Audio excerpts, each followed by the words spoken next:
ప్రోస్టేట్‌కి సంబంధించిన వ్యాధి లక్షణాలు 2 రకాలుగా ఉంటుంది. ఒకటి ఇరిటేటివ్ వాయిడింగ్ సింప్టమ్స్ ఉంటాయి. రెండోది అబ్‌స్ట్రక్టివ్ వాయిడింగ్ సింప్టమ్స్. మొదటి ఇరిటేటివ్ వాయిడింగ్ సింప్టమ్. దీనిలో ఏముంటుందంటే ఫ్రీక్వెన్సీ. చాలా సార్లు మూత్రం రావడం. అది కొద్దిమందికి పగలు, రాత్రి వస్తుంది.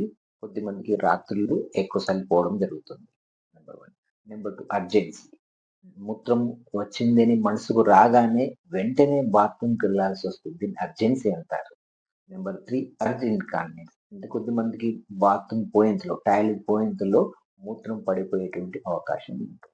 ఇది ఇరిటేటింగ్ వాయిడింగ్ సింప్టమ్. దాంతో పాటు కొన్ని అబ్‌స్ట్రక్టివ్ వాయిడింగ్ సింప్టమ్. అదంటే ఏంటంటే నెంబర్ 1 హెసిటెన్సీ. ఏమవుతుందంటే టాయిలెట్‌కి వెళ్ళగానే వెంటనే స్టార్ట్ కాదు.